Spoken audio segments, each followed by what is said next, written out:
El cantante popular te tiene que contar en 3 minutos la historia. No importa si cantan mal por lo que están Exacto. transmitiendo. El amor que hubo entre ustedes, Enrique Bernal fue tu compañero de vida. Sí, está con él porque le da plata. Al homosexual se asociaba con lo oscuro. Arrojaba el descrédito. Claro. Creo que no estaría mal decir que lo amaste. ¿Por qué no decirlo con altura?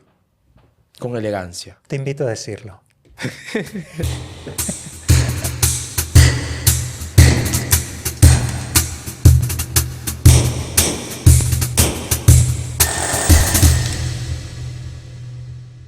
Hola amigos, yo soy Javier Ponce y esto es Ausencia Cultural. Hoy comenzamos la tercera temporada y el programa se viste de largo, se viste de gala con la presencia de nuestro invitado importantísimo, nuestro gran tenor Andrés Beramendi. Andrés, ¿cómo estás? ¿Cómo estás, Javier? Bueno, muy contento de estar aquí en este espacio, ¿no? Ausencia cultural, me encanta. Cuando decía que el programa se viste de gala, era porque la ópera, que es el género que tú cultivas, en el que te mueves, la lírica en general, Sí. siempre está asociada pues a esta cosa elegante, ¿no? A esta cosa de gala. Opulenta. Claro, ¿no? De teatros. Claro, por lo mismo que los teatros también son clásicos, ¿no? Todo es dorado, todo es alfombrado, la cortina, el telón. O las obras de teatro, de ópera suelen ser pues suntuosas, los montajes, ¿no? Muy fastuosos. Se asocia siempre a eso, ¿no? A funciones de gala. Claro, pero inicialmente yo siento que la ópera es justamente el paso de la música de cámara, la música pequeña, de los salones, de los palacios, al pueblo, ¿no? Sí, y entonces, claro, había que llegar a esta gran masa de gente. Claro, si tú revisas un poco, te informas en los orígenes de la zarzuela, por ejemplo, ¿no? O de la ópera, sí, era un espectáculo de origen popular, ¿no? Empezó en algunos momentos como espectáculo para, digamos, distraer a la realeza y terminó también, ¿no? También para el público popular, ¿no? Y por eso es que se canta de esa manera, para llegar a más gente. Antes, los cantantes, no solo de lírica, sino en general el cantante que cantaba en un espacio abierto para un público, no tenía micrófono. Entonces, te tenía que buscar pues una especie de impostaciones, ¿no? Para poder, en acústico, que un gran auditorio te pueda oír. Entonces, es por eso que la manera de cantar con el sonido apoyado, ¿no? Con técnica, cambia un poco eso, ¿no? Claro, eso es lo que se llama la proyección de la voz, ¿no? Así es, sí. Ya con el micrófono no necesitabas proyectar la voz, porque ya te amplificaban y todo un gran auditorio te podía escuchar, ¿no? ¿Y esa era la misma técnica que tenían los actores también? También, en el teatro clásico también se usaba mucho la manera de hablar impostado, ¿no? Declamar, por ejemplo, en el teatro clásico, ¿no? Para que te pueda escuchar nítidamente un gran auditorio. Claro, por eso es que cuando los actores de teatro pasan a hacer televisión, Exacto, es otra cosa. claro, se notaba Se el notaba cambio. se notaba muchísimo, ¿no? Porque digamos que el teatro clásico, la ópera, tiene esa cosa, ese lirismo, esa forma ¿no? de declamar, ¿no? Grandilocuente, ¿no? Para que te pueda oír pues un auditorio pues no de 1000 personas, ¿no? Un teatro grande, ¿no? Que usualmente los teatros clásicos, ¿no? Son abovedados, son teatros que buscaban la resonancia, ¿no? La acústica. La acústica, ¿no? Y cuando tú dictas clases de canto, porque eres un maestro de canto, Sí.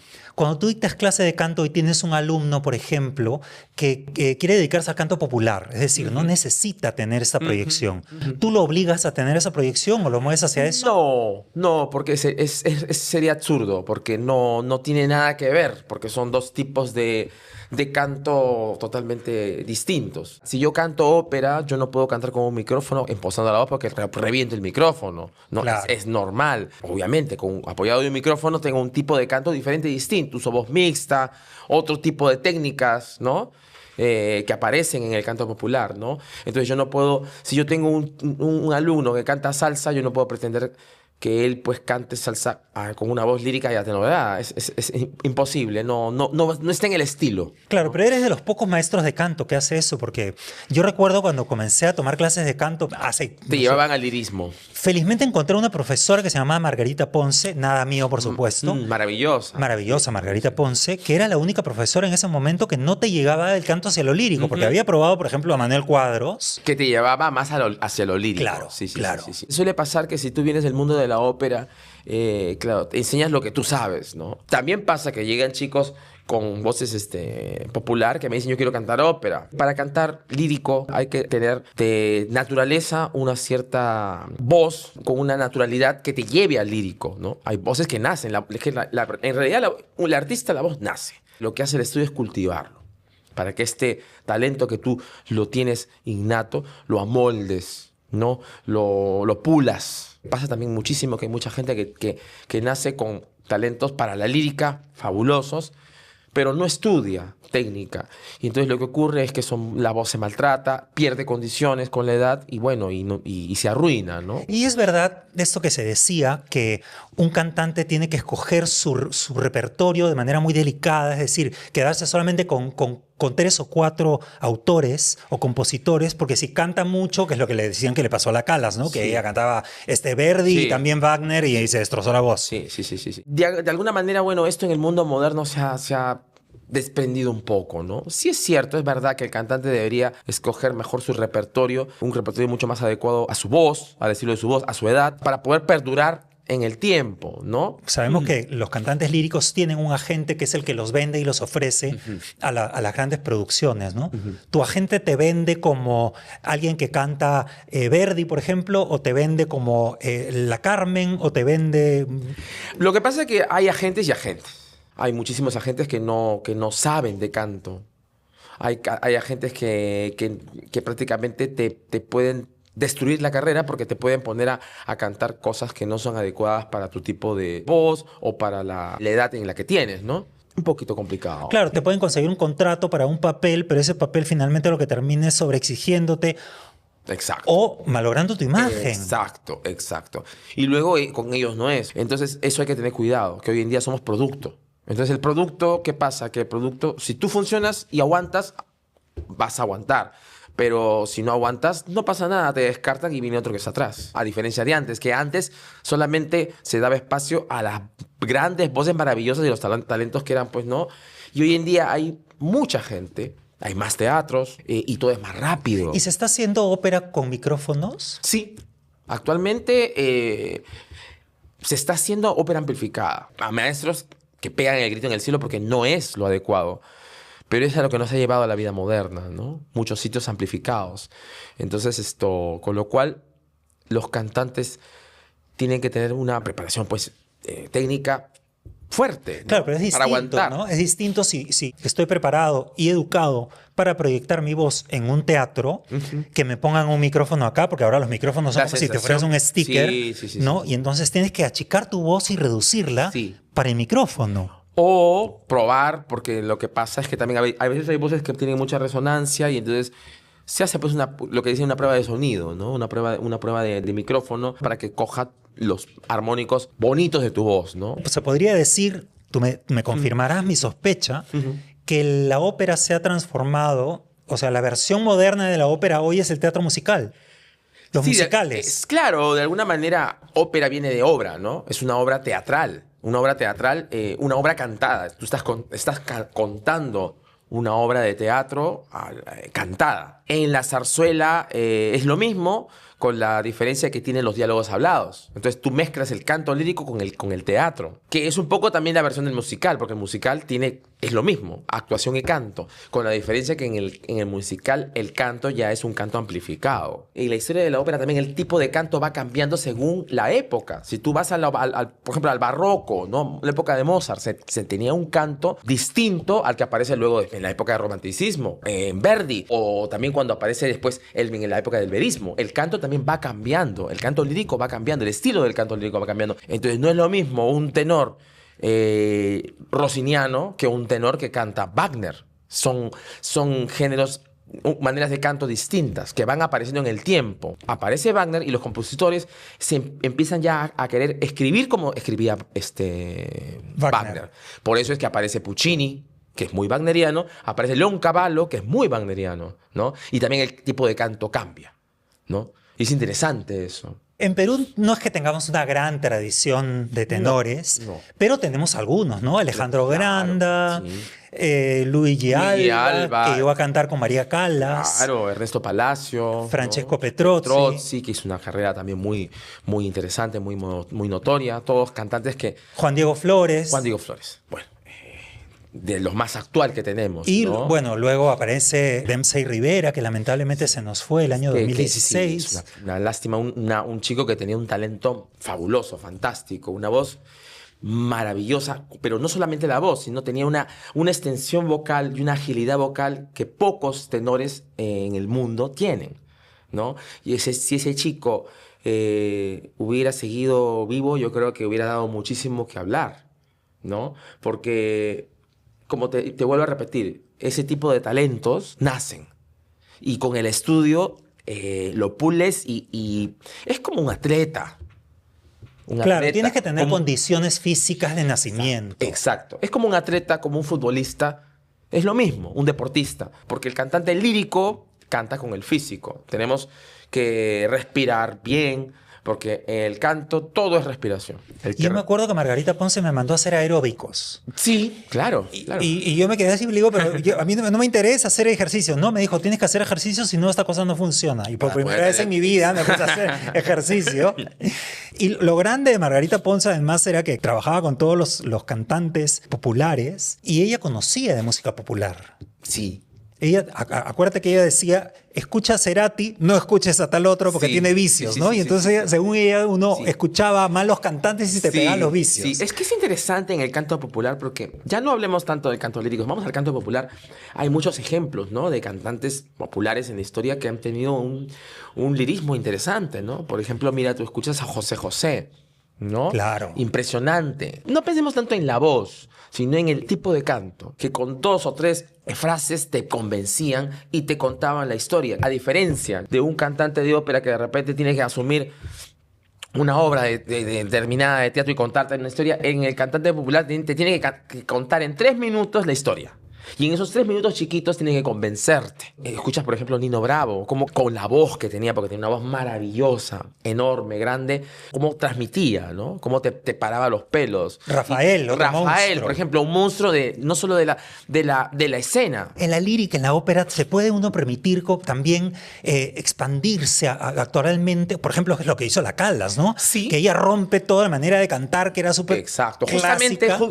Justamente, la Callas fue una actriz. Actriz, cantante, ella rompe, ella cambia la manera de hacer la ópera. Hasta antes de Callas, eran las clásicas soprano que aparecía en escena estática y cantaba y hacía todas las fiorituras y toda la gente aplaudía, pero todo... Que eran preciosistas. Exacto. Pero la Callas rompía un poquito los cánones estéticos de la técnica vocal. Es verdad. Bueno, ella era como una Olga Guillot. Sí. Que era un monstruo. Un monstruo así, no importaba si tenía vicios. Como una Lupe. Exacto, como la Lupe. Exacto. Son esas estrellas, esos cantantes que en escenario desgarran, rompen esquemas. Y que ya no importa si cantan mal por lo que están transmitiendo. Exacto. La Cala lo hacía, pero lo hacía con técnica. Si había que desgarrar la voz de dolor, porque era un momento de dolor, lo hacía, pero lo hacía con cabeza. Hay que tener mucho cuidado con eso, ¿no? ¿Y tú qué piensas de estos programas de imitación? ¿Estatizan la creatividad o generan una nueva línea? Yo entiendo que existe ese tipo de programas, entiendo, es perfecto, permitido, pero en mi opinión personal, a mí no me dice nada, porque me estás vendiendo a un chico que está imitando a otro artista. Hasta los defectos del cantante, porque todos los cantantes tienen unos sellos personales. Vicios, que son sellos personales del cantante que están permitidos. Entonces, tienes que imitar, tienes que profundizar en eso y hacer una calca y una copia del artista para poder ganar. Pero lo que haces allí estás sacrificándote tú. Y luego que has pasado una época imitando a Amy Winehouse, por decirte, que es una persona que tiene un tipo de canto muy particular. Muy exacto, muy particular. Completamente de mucha entrega también. Distinto del resto, ¿no? Totalmente. ¿Cómo vuelves si tienes que dejar eso y hacer una carrera de solista como tu propia voz? Es bien complicado. Y se ve muchísimo en muchísima gente que se dedica a imitar. Porque luego terminan este tipo de programas y hacen una carrera... De imitadores. De imitadores. Claro. Y te quedas con la imitación. Y te quedas te encasillan con la imitación. Bueno, quizás también hay más mundo laboral en la imitación que en el solista. Exacto, claro, yo también comprendo que de repente, claro, si es que en el canto, en el campo laboral, si tú me dices, me voy a ganar la vida con esto, perfecto, lo haces, ¿no? Claro, porque en los casinos, por ejemplo, llaman a la imitadora de Miriam Sí, Hernández y sí. si ella quisiera tener su propia carrera como solista, como no lo ella, puede hacer. ¿quién eres tú? Claro, exacto. Ya cambian las cosas, ¿no? Tú comenzaste, vamos al comienzo de tu carrera. Tú comenzaste asistiendo a una audición para el coro de tu colegio cuando tenías 16 años, Sí, sí, sí, sí. con el maestro. Luis Santolaya. Entonces se sorprende y él me dice, no, oye, tienes unas posibilidades naturales muy interesantes para la lírica, tú podrías ser un tenor. Yo apostaría por ti. Si tú quieres, yo me hago cargo de ti y te doy lecciones de canto. Y me hizo una invitación a un grupo de zarzuela, el grupo de zarzuela de los padres de familia, y en el cual, de alguna manera, yo ingreso a este grupo de zarzuela, porque él era el director del grupo de zarzuela, y yo era muy joven, y todos los que estaban en el grupo del señorío de la zarzuela, en el grupo lírico Maristas, y ensayábamos en el colegio Champañat de Miraflores, que ahora es la Universidad de Piura. Eran cantantes aficionados, pero que por alguna razón de presión familiar o como te llevó en la vida, no llegaron a desarrollar el arte lírico de forma profesional. Entonces tú comprendes a qué viene la tradición de voces que tenemos en este país, como tú repites, Luis Alba, Alejandro Granda. Es que talentos naturales increíbles. Por ejemplo, yo recuerdo estaba la señora Moyo Arévalo, que era una voz aficionada, pero una voz de soprano lírica, una lírico espinto. Las orquestaciones de la zarzuela ya en el siglo XX, en obras grandes como Soto del Parral, por darte un ejemplo, son de una densidad armónica muy densa, que requieren una voz pues, de un cierto mordente, de una cierta presencia para poder hacer pues, frases líricas y que no se canse. Hay voces especiales. En el caso de Moyo Arévalo, yo lo escuchaba y decía qué hubiera pasado si esta señora pues, ¿no? hubiera decidido ser una profesional. ¿Tú ya habías escuchado lírica en la radio, en tu casa, Claro. en la televisión, en alguna parte?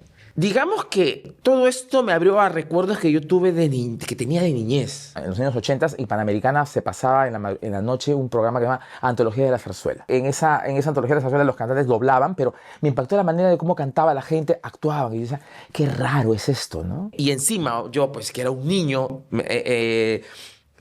recostado en el suelo, lo miraba pues como gran proyección, era para mí como un cine, ¿no?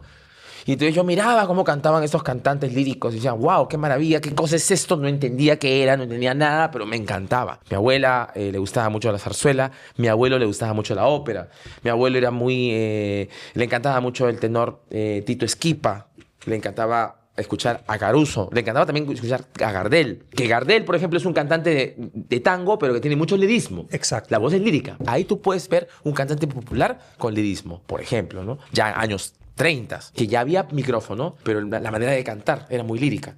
Y era muy gracioso porque yo era el único chibolo del grupo, todos eran señores, y yo era pues un mocoso de 15, 16 que estaba metido ahí con los grandes. Hacíamos giras, hacíamos espectáculos, cantábamos muchísimo en auditorios de colegio, cantábamos en el auditorio del Santa Úrsula, el auditorio del Colegio Zorro Sarrabiu. Y yo era el único mocoso del grupo de mayores, ¿no? Entonces llamaba la atención.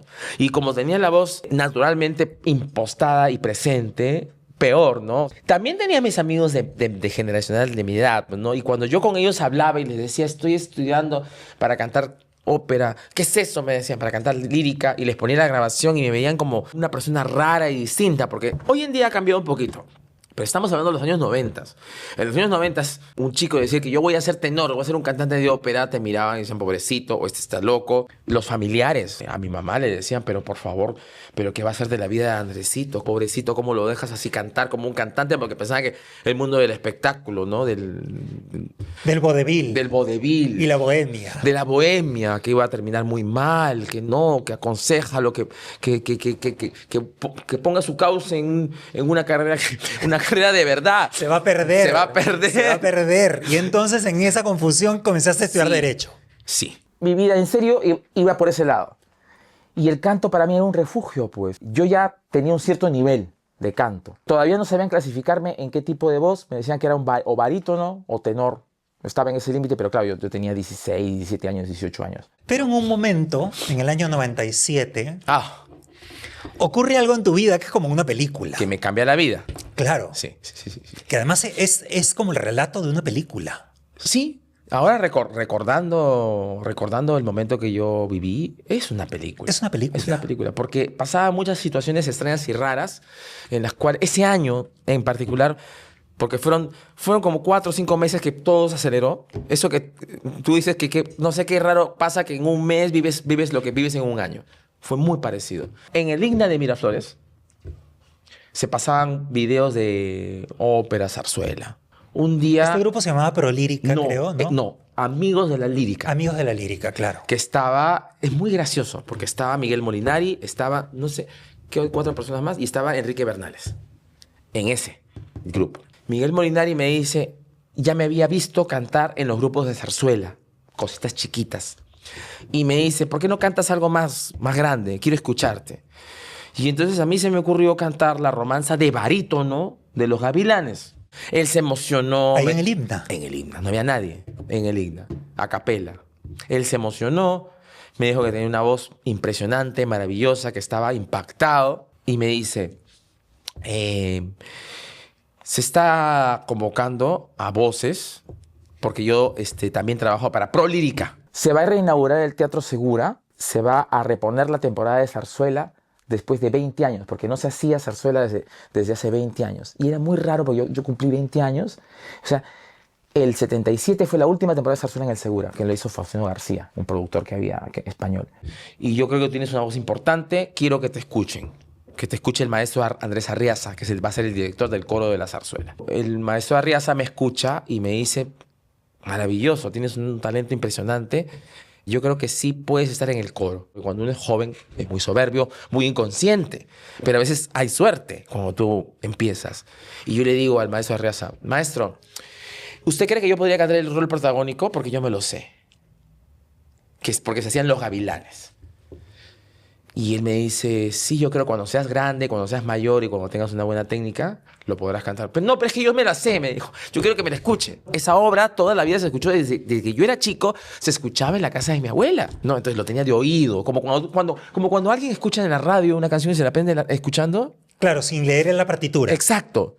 Pero yo, en lugar de ser un típico niño que se escuchaba las canciones de la radio, no, yo escuchaba el disco de mi abuela de zarzuela. O sea, rarísimo. Si tú quieres, vamos a prepararlo. Y empezamos a preparar la parte del solista. Y el maestro Arriaza me citaba en el Colegio Santa María.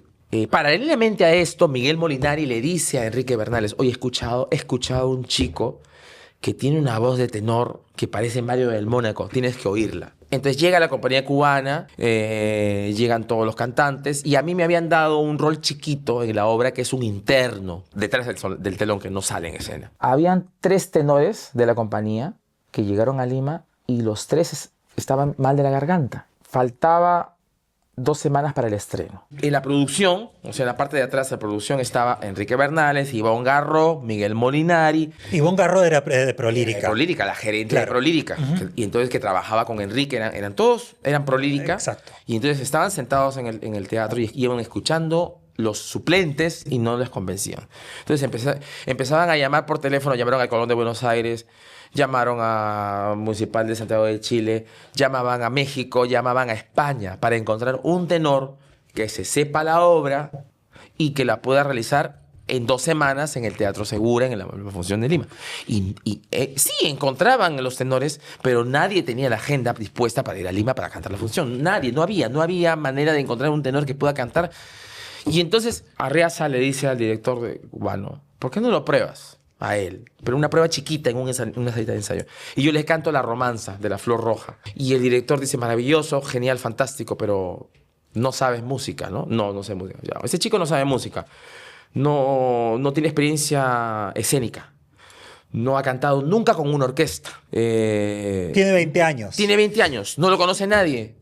Es que es un riesgo, porque lo vamos a quemar. No, es una pena, es una lástima, pues. Y un poco que sí, es verdad, me desanimó horrible. Me desanimó horrible, tal vez así que yo no quería ir a los ensayos. El que era mi profesor de canto me dijo cosas muy duras y me dijo que tenía que ubicarme, que no sabía música, que cómo pretendía sin saber música cantar con una orquesta sinfónica en una producción profesional. De repente, una llamada por teléfono a mi casa y contesta a mi mamá, de Andrés Arriaza. Y le dice, señora, ¿cómo está Andrés? Ah, acá ha venido un poco desanimado, medio raro. Bueno, el día de mañana que vaya al ensayo porque lo van a probar. Pero no le diga nada porque se va a poner nervioso. Que vaya nada más. ¿Qué había pasado? Que en la desesperación de la productora les llega pues un mensaje a Enrique Berneres y a Ivonne Garró y les dicen, hay un chico del coro que se lo sabe. A ver pues, que cante ese chico, porque se acordaron, sí, el que me dijo Molinari. Bueno, que cante pues. A ver. Yo llego esa tarde al Teatro Segura, recuerdo, y veo todos con una actitud bien rara. Y se me acercaban y me decían, Andrés, ¿tú te sabes el rol? Y entonces yo le decía, sí, yo creo que sí. Yo creo que sí. Y entonces empieza la obra, yo en el coro, empieza el coro. Hago mi solo, que es de la parte de atrás, perfecto. Y luego empieza el personaje que tiene que cantar su dúo, un pequeño escena dúo, que es el que cierra el primer acto, ¿no? Que es la frase que yo pues la tenía aprendida desde que yo era muy pequeño, porque como te digo, ese disco de mi abuela era un disco azul, recuerdo, Los Gavilanes, sello Montilla, que decía, soy mozo y enamorado, nadie es más rico que yo, no se compra con dinero la juventud y el amor, que es una frase aguda que hace el tenor desde dentro junto con la soprano, cerrando el primer acto. Se acerca la directora de la compañía y me dice, Andrés, por favor, ponte adelante y marca la parte tú con tu voz, porque no ha venido el titular y tenemos que ensayar rápido. Porque estrenamos en dos semanas. Pero yo lo tomé como una naturalidad, como que ya bueno, voy adelante, me puse en el podio, que estaba el personaje con la luz, y hago la parte. Y en el segundo acto de Los Gavilanes, ya el tenor tiene un protagonismo en escena.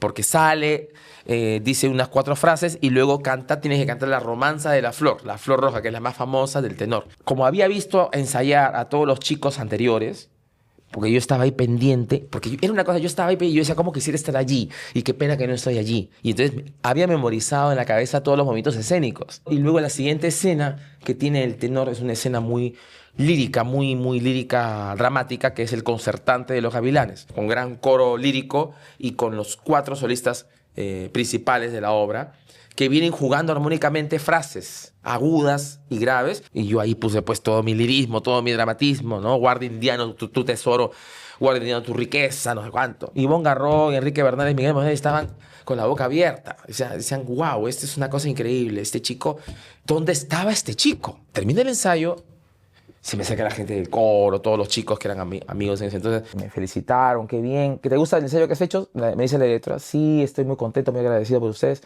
Y me dice, pues tienes que prepararte bien porque mañana vienes a la prueba de vestuario porque hemos decidido que vas a hacer el estreno y las 4 funciones. Y yo me cayó como un balde de agua fría, no podía creer lo que estaba pasando. ¿Qué? ¿Qué estoy viviendo, no? ¿Esto está pasando? El rol protagónico. Claro, el rol protagónico, función... Vas a hacer estreno y funciones. Yo no me podía creer lo que se me estaba pasando. Canté la función de estreno, recuerdo, que era de un 28 de julio del 1997, función de gala. Se estrenaba el remozado Teatro Segura, decían en ese entonces, porque lo habían restaurado.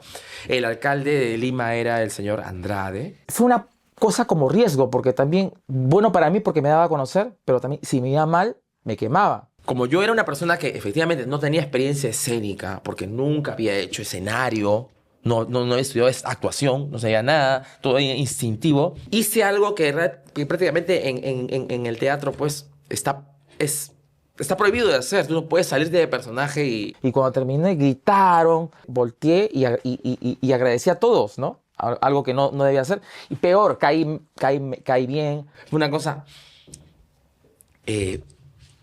que yo viví muy bonita. Mira, me estás haciendo recordar que qué bonito fue eso. Qué linda noche fue. Luego viene la escena de concertante y el final de la obra, y cuando termina la zarzuela, los aplausos finales, bueno, ya te puedes imaginar lo que fue. En ese entonces había un comentarista crítico en El Comercio que se llamó Alejandro Llori, que él hacía mucho crítica de ballet y crítica lírica. Y está el recorte de prensa con mi foto, gran debut del joven tenor peruano Andrés Beramendi, de escasos 20 años, que para la edad que tiene la verdadera voz de un tenor lírico espinto, en el cual todas las autoridades o personalidades deberían apostar y apoyar porque tiene un gran futuro. lo que vino después prácticamente me cambió todo. ¿Qué vino después? Que vino después, que muchísimas personas se interesaron en que yo pues tomara el canto lírico en forma seria, en forma profesional, ¿no? Y una de las personas que apostó muchísimo por mí fue Enrique Bernales. Él se quedó deslumbrado de lo que yo era en escenario. Y yo a él ya lo conocía, ¿no? Porque era un gran político, una gran personalidad. Claro, Enrique Bernales había sido senador del año 80 al año 85 por Alianza Unidad de Izquierda. Y luego en el año 85 al año 90 Independiente. No, él se presenta con el grupo de Barrantes. Ah, ya. Sí. Que se llamaba Izquierda Unida. Ya no es Unidad de Izquierda, sino Izquierda Unida. Y se presentan, y llega a ser senador del año 85 al año 90. Y del año 90 vuelve a salir, ahí sí, con un movimiento independiente. Y es nuevamente senador, llega a ser vicepresidente del Congreso. Del Congreso, sí. De ese Congreso que cierra Fujimori el año 92. Entonces, era una persona... Sí, famosa. Conocida, claro. Que él después se aleja de la política y se dedica a la lírica, porque él apoyaba mucho la lírica. Entre prolírica, tenía esta entidad que te digo, que se llamaba Amigos de la Ópera, que pasaban videos en el IPNA, ¿no? Ahora, él nunca dejó de ser un catedrático, porque él era un abogado constitucionalista. Sí. Él es un catedrático que, además, tenemos acá su libro, 60 años en la PUC. Imagínate. ¿No? Un libro Una gran historia. Que me dedicó, además, encantador, ¿no? Sí. Porque Enrique era pues, una persona increíble, deliciosa. Y él deja la política, pero no por completo. No deja la política por completo. No, digamos de alguna manera era una opinión, ¿no? Lo que pasa es que él cambia su mirada respecto a la política y se da cuenta que todas sus ideas de izquierda de los años 70 y 80... Sí, cambian, todo cambia. Porque el mundo también cambia, ¿no? Claro. Y entonces de haber la historia cambia. Ten en cuenta que yo creo que todo cambia el año 89-90 con la caída del muro de Berlín. Exacto. ¿No? Cae la cortina de hierro. O sea, ahí cambia todo. Ahí cambia todo. Y Enrique apuesta por ti. Sí. Esta persona que era una persona, además de extremadamente culta, un tipo encantador, inteligente, respetado, ¿no? Apuesta por ti y decide apoyarte en tu carrera lírica. Yo lo admiraba a él como personalidad, como político, y él me miraba mucho como artista. Era una cosa recíproca, ¿no? Y de alguna manera yo llegué a su vida en un momento en el cual necesitaba un hijo y bueno, y llegué yo, ¿no? Todo lo que yo después fui, ¿no? Porque después tuve que irme a hacer el gran salto de irme a Europa y estudiar, ¿no? Se lo debo a él, ¿no? A él. O sea, realmente para mí fue una persona muy importante en mi vida, ¿no? Con él hubo además una relación bastante profunda también, ¿no? Sí, de mucha admiración. Ambos nos admirábamos muchísimo. Yo admiraba mucho su mente, su personalidad, lo que era él como persona, y él admiraba yo como artista, lo que yo podía dar, ¿no? Les pesaba muchísimo el peso social de una época, ¿no? Que era ocultarse. O sea, la gente se veía obligada a tapar pues, su sexualidad porque era así. Mi relación con él era muy así, como decirlo, antigua, ¿no? Y esta relación que hubo entre ustedes generó suspicacias en el entorno. Seguramente. No lo sé. Seguramente. ¿Pero qué sentías tú que la gente pensaba, por ejemplo? Bueno, la gente hablaba muchísimas cosas. Te sorprendió, te deslumbró, te compró, no sé cuánto. Porque eso es lo que pensaba, ¿no? Usualmente se puede pensar de una relación de una persona mayor con una persona menor. Pero lo que pasa es que eso que nació fue porque yo también, porque fue mutuo. Pero la verdad que a mí nunca me ha importado lo que hablen la gente que no conozco. Pero se puede hablar muchísimas cosas. Lo cierto y lo verdadero es que para mí fue una persona de las personas más importantes de mi vida. Nada más. En un momento tú te tienes que ir. Sí, porque él considera de que yo tenía que volar, tener mis propias experiencias. Él considera que yo tenía que... Porque él decía, si tú te quedas aquí en el Perú conmigo, es que es un egoísmo. Yo quiero que tú vueles y que desarrolles. Es por eso que él apuesta y me manda pues a Europa, ¿no? A que yo tenga mi preparación lírica. Y también me decía tu preparación lírica y de vida, porque tú necesitas volar, vivir, Pasaron muchísimos años y hablamos de ese tema y me dijo, yo si fuera una persona egoísta te hubiera tenido conmigo hasta el final. Y no, tú tenías que volar, ¿no? ¿Y por qué hablaron de ese tema? O sea, ¿hubo desde tu punto de vista en algún momento un reclamo de por qué me terminaste? ¿Por qué me dejaste ir? ¿Por qué me echaste? O sea, ¿tú sentiste eso como una ruptura? Bueno, en algún momento tuve, no un reclamo, no fue reclamo, simplemente fue una pregunta, porque siempre eran como cuando uno siempre se queda así pensando, ¿no? ¿Qué hubiera pasado, no? Dime la razón por la cual lo hiciste. ¿Por qué? Porque pasa con otras personas que de repente pues se acompañan hasta, ¿no? Y simplemente la respuesta que él me dio fue esa, ¿no? Y como te digo, solamente fueron 3 años mientras yo estaba aquí en Perú. De ahí me fui al extranjero y ya yo pues allá tuve otro tipo de vida, pues no, ya aparte, ¿no? Pero nunca se acabó la relación. No, por supuesto que no. Siempre había una comunicación, porque de alguna manera yo me sentí muy complacido y él muy orgulloso de que lo que él había apostado, de que todo ese apoyo no había sido en vano, porque luego él me manda al extranjero y la respuesta que yo le doy es todo lo que yo hice como artista, como carrera, en los escenarios que yo pude cantar. Claro, te has paseado por los escenarios básicamente de todo el mundo. Exacto. Cantando Entonces, roles principales y esa fue mi respuesta, la retribución. Entonces él se sentía muy satisfecho. Qué bien que no me equivoqué, que yo aposté por alguien que sí, o sea, resultó, ¿no? Y en estas suspicacias hay un momento que están en España. Sí, hay muchísimos momentos, porque siempre venía, a veces iba, él amaba España, yo vivía en España y me buscaba y nos encontrábamos, íbamos a almorzar, contábamos cosas, íbamos al teatro, no sé cuánto. A él le encantaba mucho coleccionar discos, CDs, entonces, y bueno, y a mí también, ¿no? Entonces, y había las discotiendas que hay en Madrid, que en ese entonces eran maravillosas, ¿no? Entonces entramos a una discotienda La FNAC. La FNAC, que está en Callao. Claro. Y entonces estamos en la FNAC. Entonces tú te tienes que sumergir ahí y buscar, escarbar, como se dice, ¿no? Porque encuentras cosas, ¿no? Ofertas. Además, a varios pisos, ¿no? Y por género. Y no acaba, y no acaba, por claro. pisos y pisos. Entonces de repente viene la empleada y le dice, pues una madrileña, le dice, pues, sí señor, pero es que su hijo ha cogido discos que de repente son demasiado atrayentes para su gusto. Entonces, y él me mira ahí y yo le digo, entonces le digo, soy tu hijo. Me dijo, sí, pues, eres mi hijo. Entonces, ¿eres mi papá? Sí, eres mi papá. Y así. Así cambió la relación que ustedes tenían a una relación filial. Filial, sí. Tiene mucha admiración. Nunca se dio a conocer a nadie. Todo cerrado. No había ni amigos, ni nada, ni ambiente. Para todos era la persona que estaba...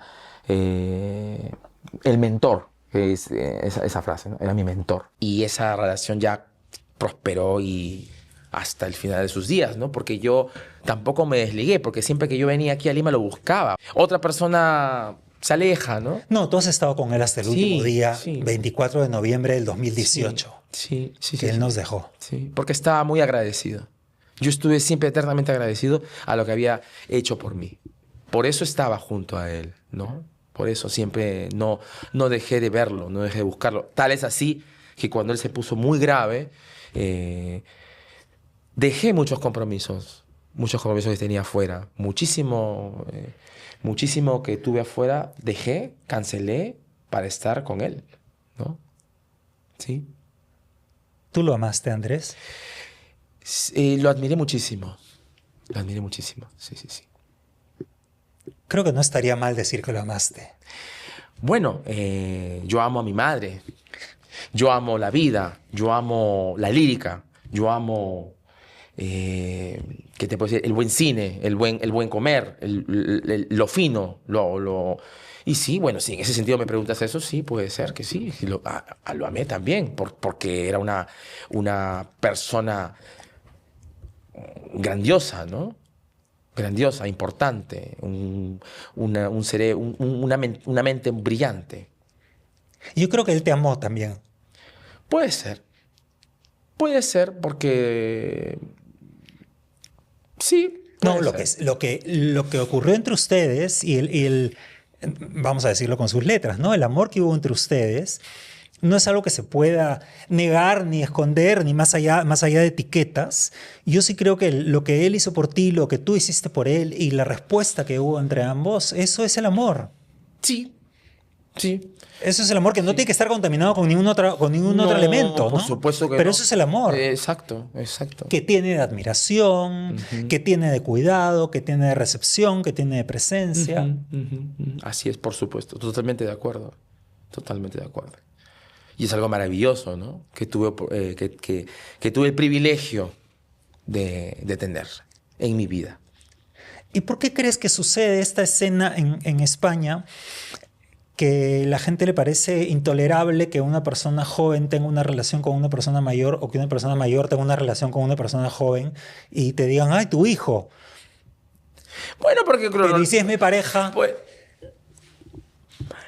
no sé, ya eso ya digamos que debemos dejarlo ya a que lo que comente la gente que importa, ¿no? O sea, no es importante, la verdad. No, al fin y al cabo, ¿no? Eso es una pregunta que va más allá de lo que pasó entre Enrique Bernales y tú. Lo que pasa es que, claro, usualmente se piensa que, bueno, pasa, ¿no? Se piensa de que una persona joven está con una persona mayor por interés.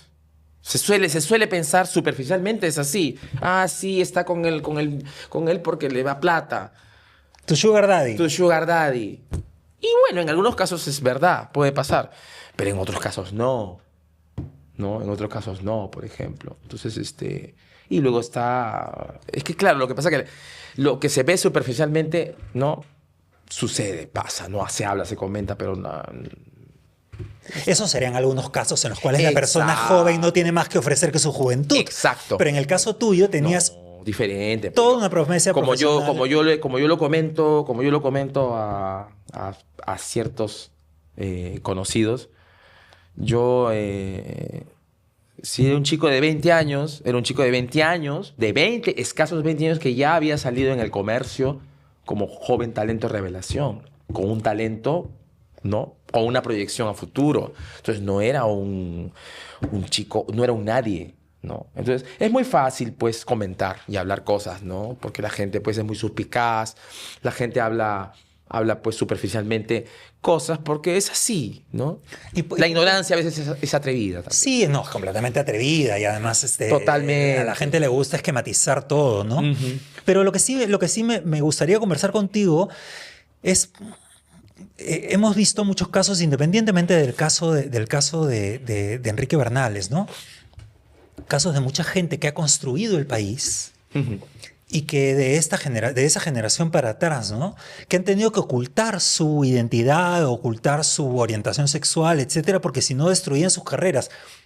Y son gente que construyó el país. Sí. O sea, una de las ideas de este programa es esa, es sacar al fresco y mostrarle a la gente ese libro que tú ves ahí ilustrado es hecho por un gay. Esa canción que es hecha por un gay. Es decir, hacerle ver a la gente que independientemente de la orientación sexual, la gente puede tener talento, puede ser constructiva y puede ser un gran político, puede ser un gran músico, puede ser un gran artista. En la historia, ¿no? Si tú revisas los grandes compositores de música clásica, Tchaikovsky, por ejemplo. Entonces, ¿qué hay de malo de que tenía una identidad sexual diferente y distinta? Los hubieran criticado, los hubieran mariconeado, lo que pasa siempre, pues, ¿no? O lo que pasaba siempre. Nos consideraban que éramos enfermos, pues, ¿no? Que era una enfermedad psiquiátrica. Y hay muchísima gente que es homosexual, que como persona vale muchísimo y que tienen una mente que intelectualmente son personas muy capaces y grandes. En la historia, revisa nada más en la historia, en todas las épocas y hasta el día de hoy, ¿no? Lo que pasa es que a veces la presión social hace que muchas veces las personas tienen que ocultar, pues, ¿no? Estas tendencias, ¿no? Y porque se suele tener una visión oscura, underground, de que el homosexual tiene una vida muy, ¿no? Sucia, ¿no? Una vida muy oscura. Y eso no es así. Eso es mentira. O sea, hay homosexuales con vidas oscuras también, Y igual que hay y heterosexuales también, con vidas por oscuras. supuesto, ¿no? Por supuesto. Entonces, no metamos a todos en el mismo saco. Ahora, ¿por qué ocurre esta cosa que es muy, muy particular? ¿Ah? Un heterosexual comete un delito y es él el que cometió el delito. Un homosexual comete un delito y los homosexuales son violadores. Sí. Hay un efecto de generalización que no existe en el otro lado. Sí, porque son pues taras y tonterías que tenemos que tiene en la cabeza la gente, ¿no? Absurdo. Absurdo. Y el hecho de salir y decir yo soy gay, yo soy homosexual y soy una persona constructiva y hago esto que tú valoras y hago esto que la gente considera positivo, incluso la gente de más rancio abolengo y de más cultura más alta y todo esto, no contribuye a destruir los prejuicios. De alguna manera, creo que sí. Claro, porque lo descolocas, ¿no? Porque, O sea, claro, si porque sal- normalmente pues se piensa, ¿no? Que el gay, que la mariquita, pues es peluquero, es loquita, grita en la calle, hace escándalo, no hace nada, tiene un coeficiente mental pues no muy simple, solamente sirve para eso, ¿no? Y tiene que callarlo, Y tiene si es que quieres pertenecer a otro grupo. Tonto, ¿no? ¿Cuánto tiempo más vamos a callarlo? Yo creo que ya no. Porque ya para qué. Ya estamos 2025. ¿Qué se gana? No ganamos nada. Simplemente yo creo que de una manera alturada, ¿no? Con altura, Con elegancia. con elegancia y no con provocación. A mí no me importa decir, ¿no? Como se dice, salir del armario y eso, ¿no? Es una historia bonita, pero pero hay que contarla muy así, muy elegantemente, muy así. Porque en el fondo es una historia también elegante. No es que una persona mayor se levantó un chibolo. Que te acepten como una gran persona, como una persona con un aporte a la sociedad positivo, pero no haciendo escándalo. No haciendo lo que... una provocación.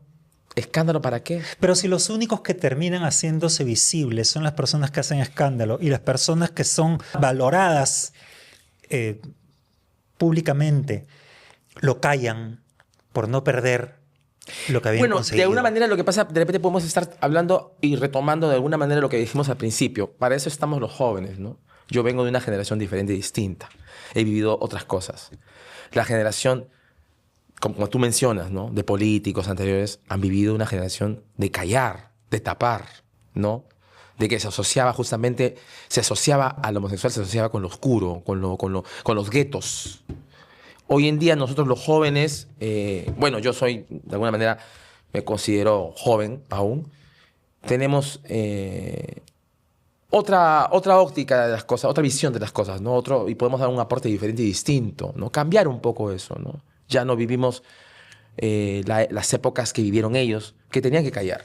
¿Y tú crees que sirve el hecho de mostrar, por ejemplo, lo he hecho yo en mi libro Crónicas Maricas, que digo, Valdelomar era homosexual, Valdelomar era gay, todavía no se escuchaba, no se solía llamar a los homosexuales de esa manera, pero era gay y justamente por decirlo y por de alguna manera visibilizarse, sufrió pues el ostracismo, ¿no?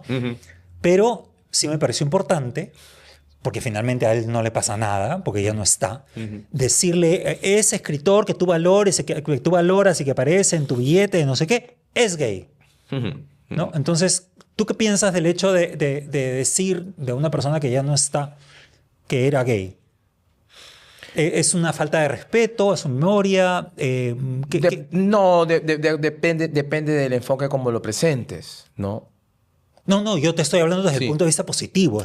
No, claro. Es decir, mira esta persona que es absolutamente positiva, que tú valoras y que construyó el país, y resulta que además era homosexual. Y fíjate que fue tan terrible que tuvo que tapar y tuvo que ocultar y tuvo que callarse hasta el último día de su vida para no ser arrojado al descrédito. Claro, juzgado. Claro, o sea, eso también es terrible y habla de nuestro país muy mal. Muy mal. Muy mal, pero en general, pues, qué pena, ¿no? Qué pena que que hasta hoy en día tenemos un poquito esos estigmas, ¿no? ¿Y por qué tenemos que seguir callando no solamente respecto a nosotros, sino respecto a la gente que nos precedió? No sé por qué, la verdad. No lo entiendo. No lo entiendo. ¿Por qué callar? No lo entiendo. ¿No lo dirías tú? Yo lo podía decir,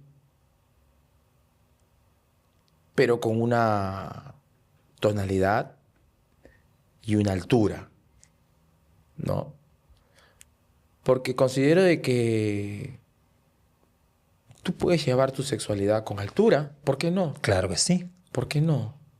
Y demostrar a la sociedad de que uno, pues, lleva una vida correcta.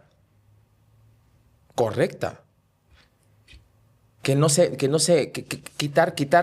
a la gente esta mentalidad tonta, ¿no? De que que seas una persona, pues, así promiscua o no sé cómo el término de decirte, ¿no? Escandalosa, ¿no? No, ¿por qué? ¿Por qué? No. ¿Por qué no decirlo? ¿Por qué no decirlo con altura? Con elegancia. Te invito a decirlo. Bueno.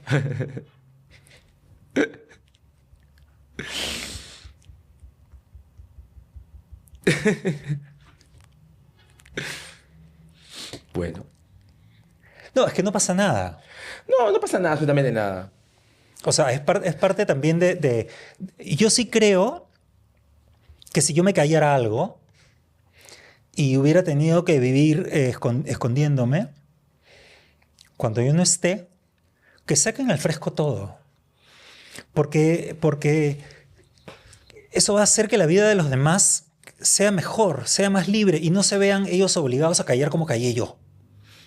Claro. Entonces, esa es una de las razones por las cuales yo no callé nunca y asumí ese riesgo. Porque los que nos precedieron callaron. Sí. Y entonces dije, yo no voy a callar, no por mí. Yo aquí me pongo para que me disparen. Es para los que vienen adelante. Que no les pase lo mismo. Claro, de alguna manera cambiar un poco eso. Nosotros somos la generación bisagra. Tú eres más joven que yo, eres 10 años más joven que yo. Sí. Pero tú eres la generación bisagra que tiene la responsabilidad de a la siguiente generación entregarle un mundo mejor del que recibió. Sí, distinto, diferente, ¿no? Y que de alguna manera la sociedad comprenda y vea y que entienda que hay, pues, personas que son homosexuales que llevan una vida totalmente respetable, ¿no? Y eso además convierte tu desempeño público, tanto político como artístico, profesional en general, convierte ese desempeño público en algo muchísimo más valioso y apreciable. Porque fíjense que a pesar de todo lo que tuve que manejar, hice esto. Así es. A pesar de todo lo que tuve que callar, hice esto, ¿no? Y que de alguna manera lo que yo viví, ¿no? No fue un impedimento para que yo me realizara como una gran persona, Exacto. ¿no? Entonces no tengas miedo a callar. ¿Nos vas a decir? Hay que todavía mucho pan por rebanar, creo, ¿no? Pero eso va a llegar, va a llegar. Estamos ya, ha cambiado muchísimo. Ha cambiado mucho y seguirá cambiando positivamente, ¿no? Positivamente. ¿Podemos decir que Enrique Bernales fue tu compañero de vida? Por supuesto. Mi compañero de vida. Fue una de las personas más importantes que has... Una de las personas más importantes de mi vida. Fue un compañero de vida. Fue una persona maravillosa. Fue lo más importante que tuve yo en mi vida. No tengo más que decir. Y que se quisieron muchísimo. Por supuesto. Nos quisimos mucho. Yo lo vi. Claro que sí. Tú eras muy amigo de la casa. Sí. Yo lo vi. Sí. Y estuviste hasta el último con nosotros. Y después también. Sí, así es. Sí, Enrique fue una persona estupenda, gran lector además. Maravillosa, vos. Muy Leyó- culto, leyó- muy muy culto, culto. muy culto. Muy culto. Muy culto. Y no tenía miedo a leer cosas que estuvieran fuera de su... Es verdad. Porque acuérdate que leyó El cine malo es mejor y se cagó de la risa. Sí, y él tenía amigos de todo tipo de tendencias políticas. Sí. No, él no tenía ningún reparo, ¿no? En escuchar una opinión que de repente no estaba de acuerdo a lo que él, su doctrina, ¿no? Pero es que creer que tu doctrina política, que tu orientación política tiene que ser definida por tu orientación sexual es tan imbécil. Es absurdo, es una tontería. Claro, yo pienso con la Tontería. cabeza, no pienso con el... Exacto, con el... Ya, ¿no? ¿No? Es que es así, es que es así. De alguna manera, por eso somos seres racionales, ¿no? No somos Sí. animales, porque si yo fuera un ser animal, pensaría con abajo, ¿no? Y perfecto, pero yo soy un ser racional. Con los abajos, con los abajos. Claro, pero yo al ser un ser racional, ¿no? No solamente los gays, también los heterosexuales. Lo mismo. No, claro, Exacto, claro, es claro. es que es lo mismo. Eso no es privativo de uno o de otro lado. Exacto, hay que tener pues un intelecto, una altura, ¿no? Para asumir y para, ¿no? Para desarrollarte como una persona, ¿no? En la sociedad positiva. ¿Cuándo vamos a volver a cantar, Andrés? Pues cuando todo el mundo quiera y cuando el mundo, bueno, cuando aquí en el país, tú sabes que yo estoy enseñando canto. Yo enseño canto, estoy pues abierto a todo aquel chico, chica, persona joven, mayor que quiera desarrollar su arte vocal como cantante o lírico o popular, que me busque, que tome contacto conmigo. Yo gustoso le puedo dar un aporte en su canto, ¿no? No solo técnico, sino también de experiencia. Porque No, eres un capo además. O sea, yo Yo- te decía esto porque les quería contar a la gente que en el año 2020, ¿Ya? cuando nos ¿Te encerraron, acuerdas? Sí. Claro. Hicimos una colaboración. Una colaboración en el encierro. claro, ¿no? que, Sí. que ahí se la vamos a poner al final a la gente Sí. para que la escuche, Sí, a sí, ver sí, qué sí, tal sí, fue. sí. Que además es una colaboración muy... Y fue muy gracioso porque yo me acuerdo que si yo recuerdo hubiera pues un detrás, ¿no? De lo que pasó. Yo me acuerdo que las partes que yo grababa te las mandaba a ti, yo las grababa encerrado en un closet. ¿No? Porque de alguna manera quería buscar un sitio en el cual, pues no, porque no podía ir a una sala de grabación. Claro. ¿No? Y ir a grabar en un closet con el celular, ¿no? Fue muy simpático, muy bonito. Además tuviste la generosidad de cantar conmigo, que yo no soy ningún cantante de ningún Bueno, tipo, y cantaste una canción popular. Sí, sí, ¿No? sí, sí. Y fue una colaboración. A mí me gustó muchísimo. Sí, a mí también, Me parece que sí, que sí. tiene una riqueza. Hay y que, tiene volver una a cosa revivir, hay que volverla a interesante. revivir porque está ahí, ¿no? Sí. Y hay que hacer algo nuevo también. Sí, también. ¿Por qué ¿No? no? Hacer una cosa nueva. ¿Por qué no? Sí, podemos hacer algo Porque nuevo. además, a pesar de que yo me mantuve en el canto popular y tú en el canto lírico, las voces funcionaron muy bien. Sí, es que lo que pasa es que cuando hay calidad, mira, por ejemplo, mira, en la historia, mira, por ejemplo, cuando de repente aparece, no sé, Pavarotti, que hacía estas colaboraciones. Con YouTube, por ejemplo, ¿no? Cuando hace el Mi Sarajevo.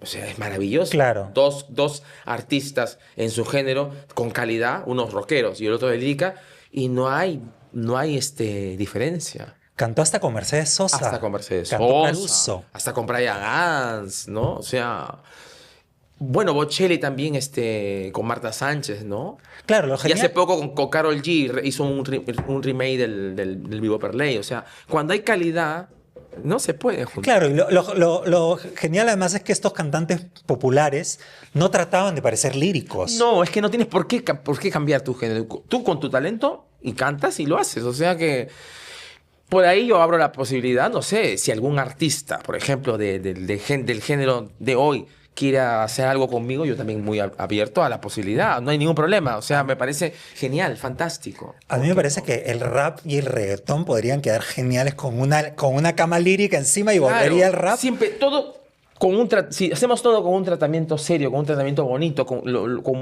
una altura, ¿no? Por supuesto. O el por metal. supuesto. El metal suena maravilloso, con las voces líricas también. ¿Ah?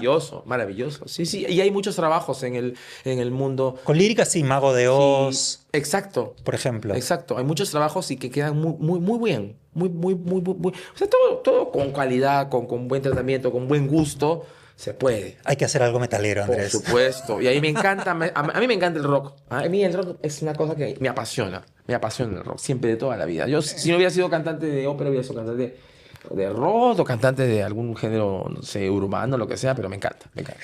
Andrés, querido, mil gracias. No, por favor, gracias a ti por la invitación, gracias por este espacio, ¿no? Y me he sentido muy libre, muy a gusto. Realmente te felicito porque tienes un espacio muy elegante, muy alturado y valioso. No, yo te agradezco que hayas venido acá, que nos hayas elevado el nivel No, de este. favor. Por favor, es que esta es nuestra entrevista número 25. Mira. Es como unas bodas de plata. Qué interesante. Claro. Qué interesante. Estamos comenzando la tercera temporada y esta es Mira, la entrevista ¿ves? número 25. Pues me voy a llevar eso al recuerdo. Bueno. Soy la entrevista número 25 de Ausencia Cultural. Claro, y vamos a llevarnos unas copas de vino. Por supuesto. Bueno, gracias. Gracias a ti, Andrés. No, amigos, por muchísimas favor. gracias. Si ustedes quieren saber más de estas y otras historias, pueden encontrarlas en Crónicas Maricas y en otras Crónicas Maricas que ustedes saben que están en todas las librerías y por supuesto, si de cualquier parte del mundo la pueden pedir en Busca Libre y se las envían físicamente a cualquier parte de nuestro grandísimo planeta. Si ustedes leen en digital, también las pueden pedir en Amazon y en cualquiera de las otras tiendas digitales. Una vez más, nos hemos estado con la producción de Sabino Álvarez y con Miguel Horna en los controles de Metro Studio. Andrés, querido, qué fiesta, qué gala. De gala. Ausencia Cultural se viste de gala. De gala. De Y largo, de largo, claro. Sencillita, pero de largo, claro. Guachafita, pero de negro. Con collar de perlas de 3 vueltas. Claro, el choker de Muy Pepe. discreto, como muy de discreto. Temple, Claro. Ahogándose, pero eso no se Pero- ve. No. El dolor. Ser bello cuesta. Y duele, pero el Y dolor duele, no se ve. sí, sí. Así es. Muchísimas Bueno, gracias, no, Andrés. gracias Ha sido un placer. Y con ustedes un beso enorme y una risa inmensa.